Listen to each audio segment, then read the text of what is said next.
नमस्कार। स्वागत है आप सभी का एक बार पुनः। पिछले पार्ट में हमने सिंधु सरस्वती सभ्यता के नगर नियोजन और स्थापत्य कला के बारे में पढ़ा था। आज हम सिंधु सरस्वती सभ्यता में विज्ञान और कला के बारे में, उद्योग धंधों के बारे में अध्ययन करेंगे। अपेक्षा करते हैं आप वीडियो को अंत तक देखेंगे और यदि आप वास्तव में सीखना चाहते हैं, पढ़ना चाहते हैं तो वीडियो को अंत तक देखना बहुत ज़रूरी है। तो आइए आज की शुरुआत करते हैं सिंधु सरस्वती सभ्यता की कला, लिपि एवं विज्ञान। यहाँ की सभ्यता, यहाँ मतलब सिंधु सरस्वती सभ्यता से प्राप्त अवशेषों में पत्थर की मूर्तियाँ मिली हैं। मनके जो माला के मोती होते थे, इस तरह के होते थे माला में प्रवण के मनके और मृद भांड, मिट्टी के बर्तन, मोहरें, कांस्य मूर्तियाँ व पात्र यहाँ की कला के उत्कृष्ट प्रमाण हैं।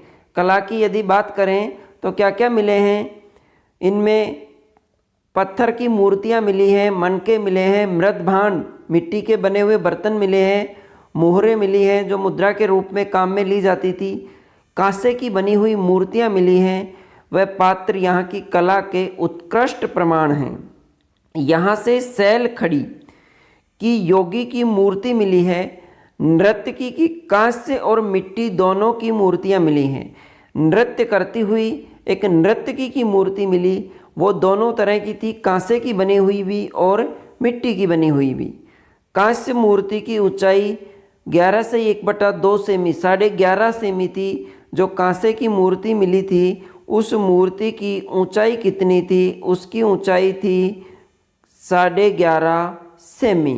ये किसकी बनी हुई थी? कांसे की बनी हुई थी। किसकी मूर्ति मिली है? नर्तकी की। मृण मतलब मिट्टी की मूर्तियों का विशाल भंडार उस समय की विकसित मूर्ति कला का प्रतीक है।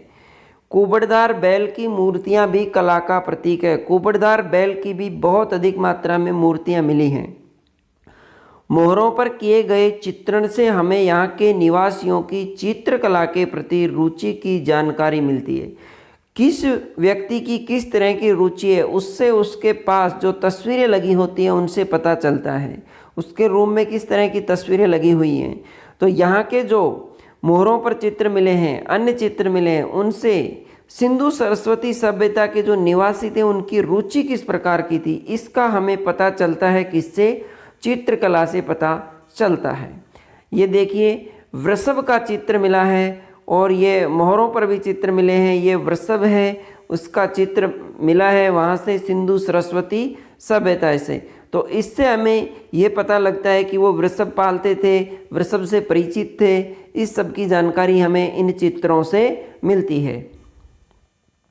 इस सभ्यता से जो मोहर प्राप्त हुई हैं, सिंधु सरस्वती सभ्यता से जो मोहर प्राप्त हुई हैं, उनके अग्रभाग पर पशुओं का अंकन, संक्षिप्त लेख, उत्कीर्ण और पीछे एक घुंडी बनी हुई थी। जो मोहर मिली है, इस तरह से मोहर मिली है, उसका जो फ्रंट भाग होता था, अग्रभाग होता था, उन पे पशुओं के चित्र बने होते थे और पीछे की तरफ एक घुंडी बनी हुई होती थी। वो घुंडी क्या काम आती थी? उस मोहर को टांगने के काम में आती थी। तो अग्रभाग पे तो क्या होता था? पशुओं का अंकन होता था और पीछे के भाग में घुंडी बनी होती थी जो मोहर को टांकने के काम आती थी। सिंधु लिपि का विश्वसनीय अध्ययन अभी तक नहीं हो सका है। यह लिपि थी, इस लिपि का विश्वसनीय अध्ययन नहीं हो सका है। मोहरों पर अभी तक 2500 लेख जो उपलब्ध हो चुके हैं और 17 अक्षर का सबसे लंबा व बड़े अक्षरों का अभिलेख धौलावीरा से मिला है। एक अभिलेख मिला है, बहुत इम्पोर्टेंट है फैक्ट की दृष्टि से। एक अभिलेख मिला है, कहाँ से मिला? धौलावीरा से। 17 अक्षरों का है और बहुत बड़ा है, तो वो भी अभिलेख अभी तक पढ़ा नहीं गया है। यहाँ की लिपि कैसी होती थी? लिपि भाव चित्रात्मक थी। याद रखना, विशेष इम्पोर्टेंट, सिंधु सभ्यता की लिपि भाव चित्रात्मक थी। ये भाव चित्रात्मक लिपि क्या होती है? जैसे अभी हम इमोजी भेजते हैं व्हाट्सएप पे, फेसबुक पे हंसते हुए की इमोजी भेजते हैं, या टेंशन लेते हुए इमोजी भेजते हैं, फीलिंग कैसी है उस इमोजी की, इस तरह की वहाँ की लिपि हुआ करती थी। किस तरह भाव चित्रात्मक लिपि होती थी सिंधु सरस्वती सभ्यता की। ये इस तरह के चित्र मिले हैं। मोहरों के अग्रभाग पे पशुओं का अंकन होता था, हाथी है, वृषभ है और ये गेंडा है। इस तरह के चित्र मोहरों पर मिलते थे, हाथी के, वृषभ के, गेंडा के। और इन मोहरों पर लेख लिखा रहता था जो अभी तक पढ़ा नहीं गया है। पीछे क्या बनी होती थी, एक घुंडी बनी होती थी जो क्या काम आती थी, मोहर को टांगने के काम आती थी। विज्ञान की दृष्टि से हम कह सकते हैं कि सिंधु घाटी सभ्यता में गणित की संख्याओं के लिए प्रतीक चिन्ह थे। जैसे आजकल भी हम गणित की जो कैलकुलेशन करते हैं तो उनके लिए चिन्ह यूज लेते हैं, गुणा का चिन्ह, प्लस का चिन्ह, माइनस का चिन्ह। उस समय भी इनके प्रतीक हुआ करते थे। गुणा और योग जैसी अंकगणितीय प्रक्रियाओं से यहाँ के निवासी परिचित थे। अंक गणित और गुणा से सिंधु सरस्वती सभ्यता के निवासी परिचित थे। उत्खनन से ऐसे पदार्थों के अवशेष मिले हैं जो संभवतः औषधि के रूप में काम में आते थे। तो औषधि के रूप में काम में आते थे, तो इससे हमें यह भी पता चलता है कि वो औषधियों के बारे में भी जानते थे, आयुर्वेद विज्ञान के बारे में भी जानते थे। कालीबंगा और लोथल से खोपड़ी के अवशेष मिले हैं। मानव की खोपड़ी के अवशेष मिले हैं कहाँ से? कालीबंगा से और लोथल से। कालीबंगा कहाँ है? कालीबंगा राजस्थान के हनुमानगढ़ में है। और लोथल कहाँ है? फोगवा नदी के किनारे, जहाँ से ऐतिहासिक क्या मिला है? डॉकयार्ड बंदरगाह मिला है। ये कहाँ है? गुजरात में है। कालीबंगा से प्राप्त बालक की खोपड़ी पर 6 छेद हैं। एक खोपड़ी मिली मानव की, बालक की, और उस पे 6 छेद हैं। उस खोपड़ी पे 6 छेद हैं। इसमें कुछ छेद भर गए प्रतीत होते हैं। यह खोपड़ी की शल्य चिकित्सा के संकेत देते हैं कि खोपड़ी की क्या की गई थी? सर्जरी की गई थी, शल्य चिकित्सा की गई थी। क्यों?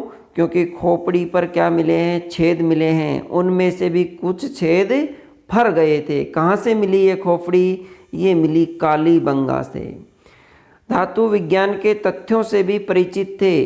धातु की ढलाई एवं उपकरण निर्माण की विकसित विधि से परिचित थे।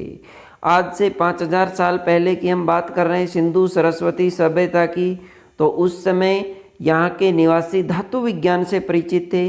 धातु की ढलाई और धातुओं से उपकरण निर्माण की विधियों से भी परिचित थे।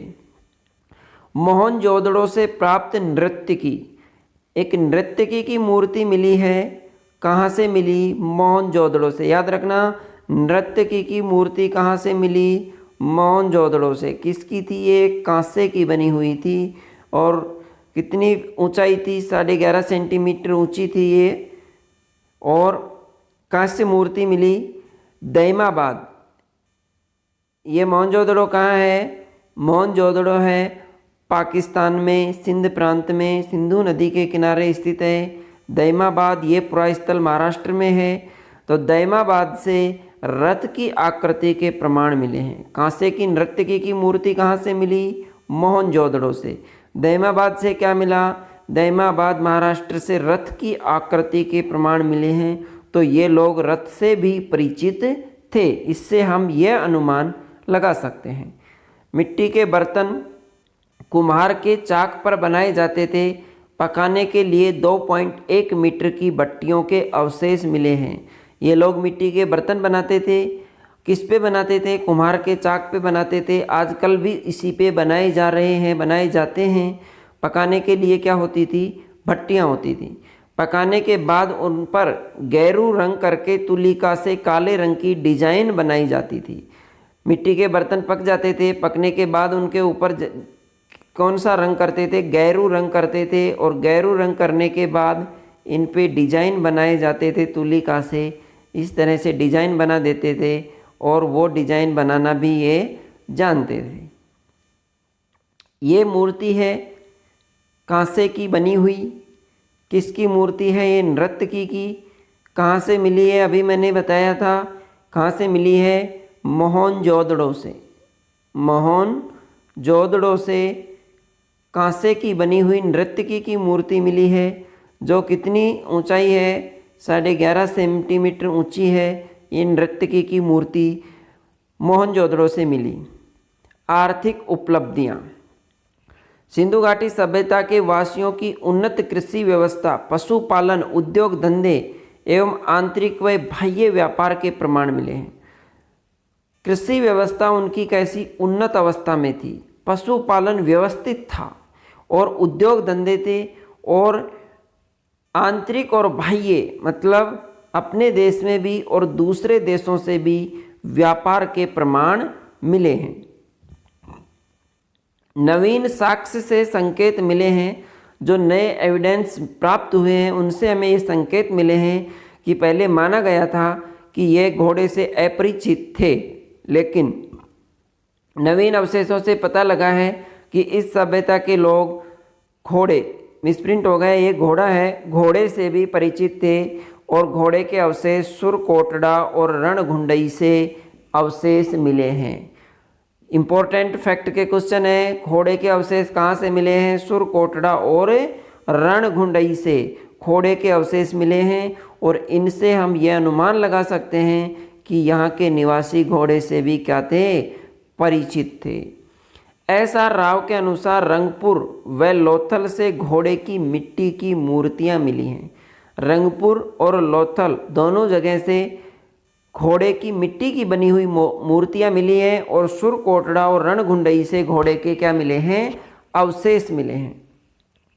Doctor V.S. वाकणकर के अनुसार सरस्वती नदी शोध अभियान के दौरान सरस्वती नदी के तट पर स्थित अनेक स्थानों से घोड़े की अस्थियां मिली हैं। तो घोड़े की अस्थियां मिली हैं, घोड़े की मिट्टी की मूर्तियां मिली हैं, घोड़े के अवशेष मिले हैं। तो ये कन्फर्म है कि ये यहाँ के निवासी घोड़े से क्या थे? परिचित थे। उन्नत कृषि कार्य। अनेक स्थानों से प्राप्त विशाल अन्नागार, बड़े बड़े अन्नागार मिले। हड़प्पा और मोहनजोदड़ो से पीछे हमने पढ़ा था। अन्नागार संकेत देते हैं कि अन्न उत्पादन अच्छी मात्रा में होता था, क्योंकि तभी वो अन्नागार काम में लिए जाते थे। उत्पादन से ही महानगरीय व्यवस्था का विकास हुआ। मुख्य उत्पादन गेहूं, जौ, मोटे अनाजों में ज्वार, दाल, मटर, रागी, सांबा आदि का उत्पादन होता था। कपास, खजूर, तिल व चावल का उत्पादन भी यहाँ पर होता था। तो अन्न का उत्पादन मुख्य रूप से होता था, और इनमें गेहूं, जौ, मोटे अनाजों में ज्वार, दाल, मटर और रागी, सांबा, कपास, खजूर, तिल और चावल का उत्पादन भी सिंधु सरस्वती सभ्यता से होता था। जुताई के लिए लकड़ी के हल का प्रयोग होता था। आज की तरह ट्रैक्टर नहीं हुआ करते थे। किसका प्रयोग करते थे? लकड़ी के बने हुए हल का प्रयोग करते थे। प्राग हड़प्पा कालीन कालीबंगा से आड़ी तिरछी हल रेखाओं से जुता हुआ खेत मिला है। याद रखना, जुते हुए खेत के अवशेष कहाँ से मिले हैं? कालीबंगा से। इम्पोर्टेंट फैक्ट का क्वेश्चन है, जुते हुए खेत के अवशेष कालीबंगा से, जो कि दोहरी फसल का संकेत देता है। आड़ा और तिरछा दोनों तरह से जुता हुआ मिला है खेत। फसल कटाई। फसल बोने के बाद काटने के लिए तांबे के हंसिया जो फसल काटने के काम में लिया जाता है, जिसको दराती या दातली बोलते हैं, तो वो किसका होता था? तांबे का होता था, और पत्थर के फलक से की जाती थी। कटाई के लिए हंसिए और पत्थर के फलक काम में लेते थे, जो कि लकड़ी के हत्थे पर लगा होता था। उद्योग और व्यवसाय। यहाँ से उत्खनन में तांबे व कांसे से निर्मित कलाकृतियाँ मिली हैं। कौन कौन सी धातुओं से? तांबे से और कांसे से। याद रखना, लोहे से सिंधु सरस्वती सभ्यता के निवासी अपरिचित थे, घोड़े से परिचित थे। तो कौन कौन सी धातुओं के? तांबे और कांसे के। उपकरणों में क्या क्या उपकरण मिले हैं? उपकरणों की बात करें तो मछली पकड़ने के कांटे, आरियाँ, तलवारें, दर्पण, छैनी, चाकू, भालागर और बर्तन आदि मिले हैं। कांसे की प्रसिद्ध नर्तकी की मूर्ति, बैल, कुत्ते व पक्षियों की कलाकृतियाँ भी मिली हैं। इससे स्पष्ट होता है कि यहाँ धातु उद्योग क्या था, विकसित था, क्योंकि धातु की उपकरण मिले हैं, कलाकृतियाँ मिली हैं। मिट्टी के बर्तन बनाने की कला से परिचित थे। मिट्टी के बर्तन बनाते थे, तुलिका से उन पर बाद में गैरो रंग से उनको रंगते थे और फिर क्या करते थे, डिजाइन बनाते थे। मणके निर्माण उद्योग भी विकसित था। इनसे बने आभूषण इस सभ्यता की कला के श्रेष्ठ उदाहरण हैं। मणके जो माला के मणिये होते हैं, यह उद्योग भी विकसित था और मणके निर्माण के उद्योग लोथल और चहुंदड़ों से मिले हैं। बहुत ही इम्पोर्टेंट, बहुत बार प्रतियोगी परीक्षाओं में पूछा गया क्वेश्चन है, इम्पोर्टेंट है कि मणके निर्माण के उद्योग कहाँ से मिले हैं, लोथल से और चहुंदड़ों से। इस तरह के तस्वीरें मिली हैं। ये देखिए, ये चित्र है, ये पुजारी की मूर्ति मिली है, वृषभ का मिला है, नर्तकी की मिली है और ये इस तरह के चित्र मिले हैं। ये गेंडे का चित्र मिला है और ये माला के मणके होते थे। ये उद्योग कहाँ कहाँ के विकसित थे, लोथल के और चहुंदड़ों के। तो इस तरह की कलाकृतियाँ, ये इस तरह की कलाकृतियाँ मिली हैं कहाँ से, सिंधु सरस्वती सभ्यता से। इन चित्रों को देख के, इन तस्वीरों को देख के हम उनकी रुचियों की, उनकी जानकारियों का पता लगा सकते हैं कि सिंधु सरस्वती सभ्यता के निवासी किस किस के बारे में जानते थे और उनकी कलाकृतियाँ कैसी थी, क्या क्या बनाना जानते थे। यह मनके, जो मनके होते थे माला के, सोने, चांदी, तांबे, पीली मिट्टी, सैलखड़ी, कीमती पत्थर, सीपी, शंख आदि के बनाए जाते थे। मनके किस किस के बनाए जाते थे? सोने के, चांदी के, तांबे, पीली मिट्टी, सैलखड़ी और सीपी और शंख के बनाए जाते थे। इस सभ्यता से लगभग 2500 मोहरें मिली हैं जो अधिकांशतः सैलखड़ी से बनी हैं। इन पर पशुओं, एक सिंग का पशु, बाघ, हाथी, सांड, गेंडा, पेड़ पौधे और मानव आकृतियाँ आदि के चित्र हैं। जो मोहर मिली हैं उन पे किस किस के चित्र हैं? सिंह का, बाघ का, हाथी का, सांड का, गेंडा, पेड़ पौधे, मानव, इन सब की कलाकृतियाँ बनी हुई थी। किनके ऊपर? मोहरों के ऊपर। इन कलाकृतियों और आकृतियों से मानव गतिविधियों और धर्म के संकेत मिलते हैं। उनकी क्या क्या गतिविधियाँ थी, इस बारे में हमें संकेत मिलते हैं। इस समय का वस्त्र उद्योग भी उन्नत था। कपास की खेती के व्यवस्थाओं के प्रमाण मिले हैं कि कपास की खेती करना जानते थे। कताई बुनाई की तकलियाँ व तकवे भी मिले हैं। तो कताई बुनाई करना भी जानते थे और कपास की खेती करते थे। व्यापार व वाणिज्य, सिंधु सरस्वती सभ्यता में व्यापार वाणिज्य, पहले ही हमने पढ़ा है कि ये लोग आंतरिक और बाह्य व्यापार दोनों करते थे, जिसके हमें प्रमाण मिले हैं, संकेत मिले हैं। इस समय आंतरिक एवं विदेशी व्यापार दोनों ही उन्नत अवस्था में था। आंतरिक व्यापार भी करते थे और विदेशी बाह्य व्यापार भी करते थे। ताम्र, खनिक, रत्न, उपरत्न एवं धातु निर्मित सामग्री, पात्र, उपकरण, आभूषण आदि का व्यापार करते थे। व्यापार किस किस का करते थे? तांबे के खनिज, रत्न, उपरत्न, धातु निर्मित सामग्री, पात्र, उपकरण, आभूषण। अब ये कहाँ कहाँ से क्या क्या मंगवाते थे, ये याद रखने हैं, बहुत इंपॉर्टेंट है। तांबा कहाँ से मंगवाते थे? गणेश्वर से। गणेश्वर सभ्यता है, नीम का थाना सीकर में कांतली नदी के किनारे स्थित है। इस गणेश्वर से सिंधु सरस्वती सभ्यता के निवासी क्या मंगवाते थे? तांबा मंगवाते थे। सोना मैसूर से मंगवाते थे। चांदी कहाँ से आती थी? ईरान व अफगानिस्तान से। चांदी का व्यापार कहाँ से करते थे? ईरान व अफगानिस्तान से। तो हमने पढ़ा विदेशी व्यापार, तो ये विदेशी व्यापार के उदाहरण हैं ईरान से और अफगानिस्तान से। मनकों के लिए कीमती पत्थर गुजरात व महाराष्ट्र से मंगाए जाते थे। मेसोपोटामिया से व्यापारिक संबंध थे। मेसोपोटामिया की सभ्यता विकसित हुई दजला और फ्रात नदियों के बीच में। वहाँ से ये इनसे व्यापारिक संबंध थे, इसकी जानकारी मेसोपोटामिया से प्राप्त एक अभिलेख से होती है। मेसोपोटामिया की सभ्यता से एक अभिलेख प्राप्त हुआ जिससे इसकी जानकारी हमें मिलती है। सिंधु वासियों के लिए मेलुआ शब्द का प्रयोग हुआ उस अभिलेख में।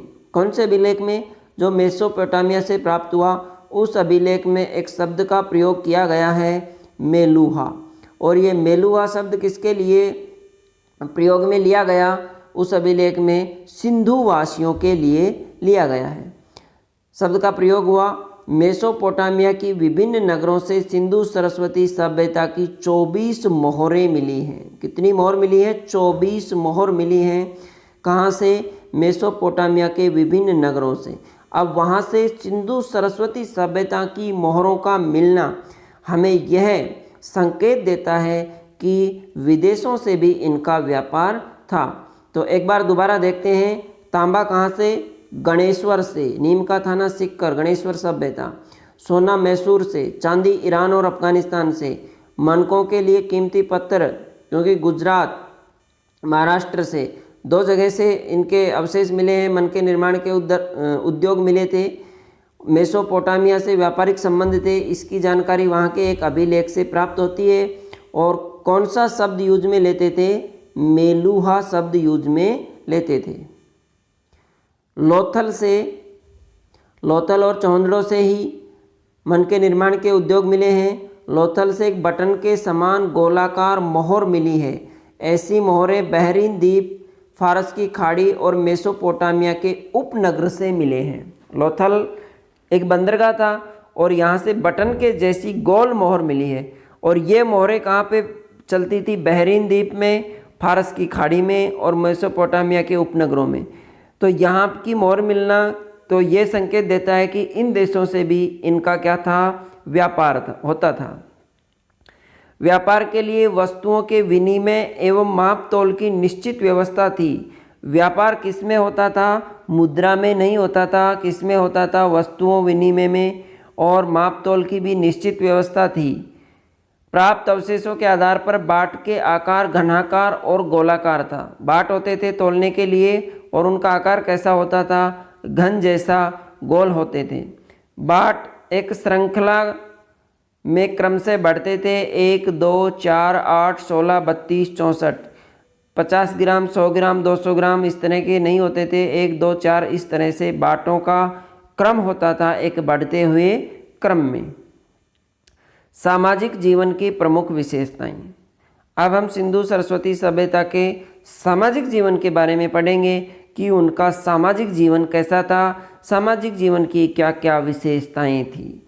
सिंधु घाटी सभ्यता के अवशेषों से हमें जानकारी मिलती है कि उस समय के समाज में शासक व महत्वपूर्ण कर्मचारी वर्ग, गढ़ी में व अन्य वर्ग के लोग नगर भाग में रहते थे। पहले की स्लाइडों में हमने पढ़ा है कि एक गढ़ी भाग होता था, एक नगर भाग होता था। गढ़ी भाग ऊंचे टीलों पर होता था तो 2 भाग होते थे। इस पे कर्मचारी वर्ग और शासक वर्ग कहाँ रहते थे? गढ़ में रहते थे। और जो सामान्य जनता होती थी वो नगर भाग में निवास करती थी। समाज की सबसे छोटी इकाई क्या था? परिवार था।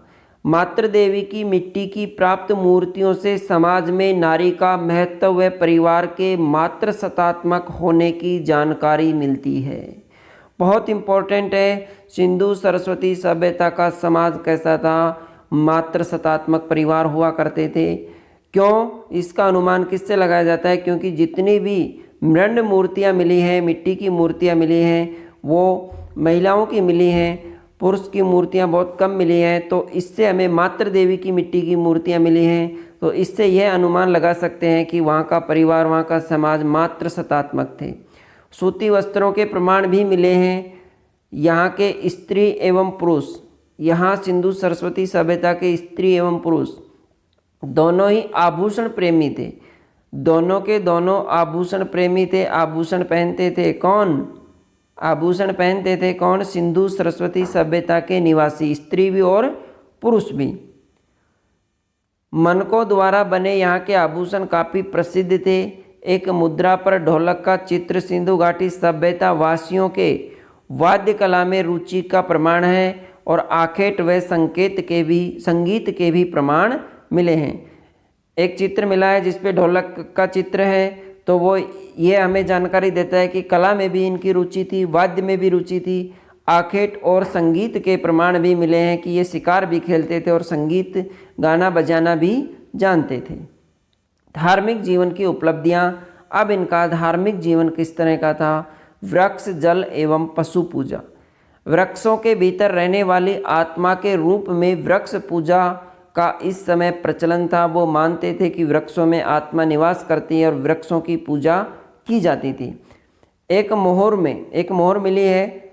देवता को 2 पीपल के वृक्ष के मध्य दिखाया गया है और 7 मानव आकृति उसकी पूजा कर रही है। पीपल के वृक्ष के मध्य देवता को दिखाया गया है और 7 मानव उसकी क्या कर रहे हैं? पूजा कर रहे हैं। सिंधु घाटी सभ्यता का प्राचीन धर्म के क्षेत्र में भी महत्वपूर्ण योगदान रहा है। मातृ देवी की उपासना, पशुपतिनाथ की कल्पना, वृक्ष पूजा, मूर्ति पूजा, जल की पवित्रता, तप के योग परंपरा आदि की प्रमुख विशेषताएं थी जो आज भी हमारे जीवन में देखने को मिलती हैं। यहाँ से क्वेश्चन पूछा जा सकता है कि धर्म के क्षेत्र में सिंधु सभ्यता का क्या योगदान था?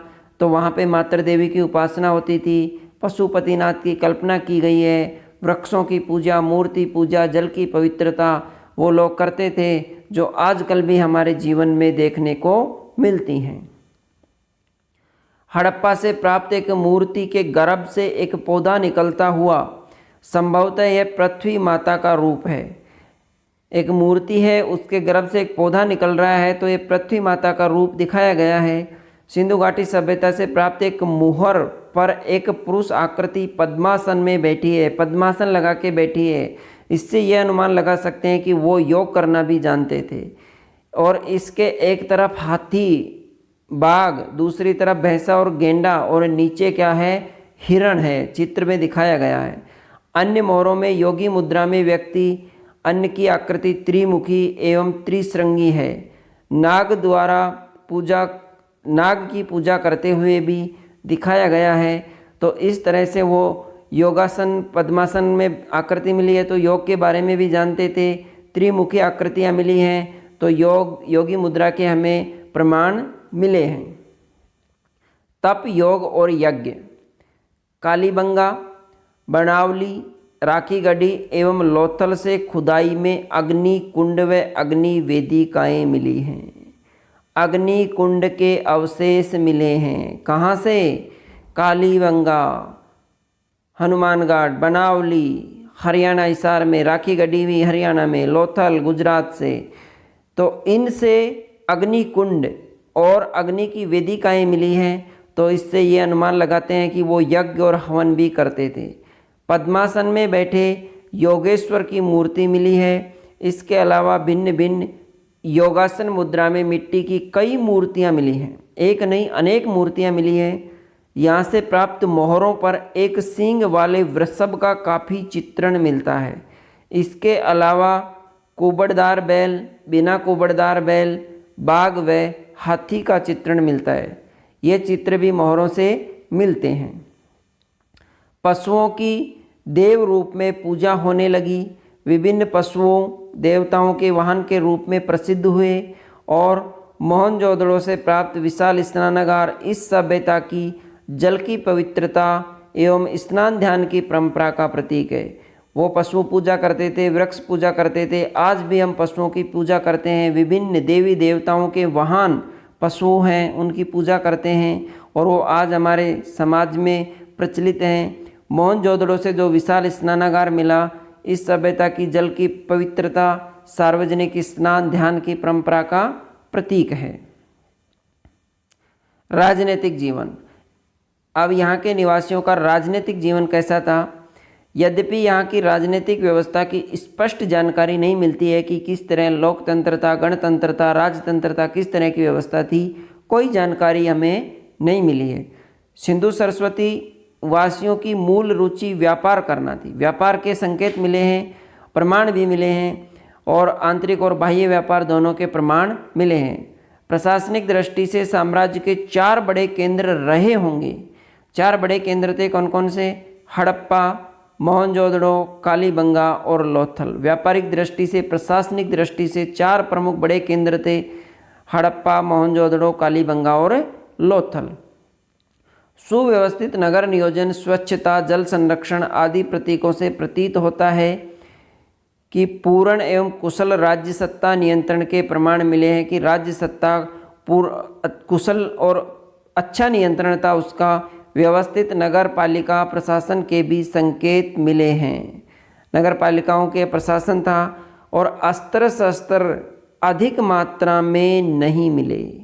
अधिक मात्रा में नहीं मिले तो इससे हम क्या अनुमान लगा सकते हैं? अस्त्र शस्त्र नहीं मिले हैं तो इससे हम अनुमान लगा सकते हैं कि यहाँ के निवासी शांति प्रियता के संकेत देते हैं कि ये शांति प्रियता में विश्वास करते थे। युद्ध के अवशेष नहीं मिले हैं, अस्त्र शस्त्र मिले हैं, वो केवल शिकार के काम में लेते थे।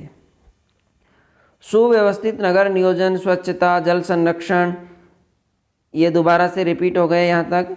नगर पालिका के संकेत मिले हैं और अस्त्र शस्त्र अधिक मात्रा में नहीं मिलना, यहाँ पे नहीं मिलना यहाँ के निवासियों की शांति प्रियता के संकेत देते हैं।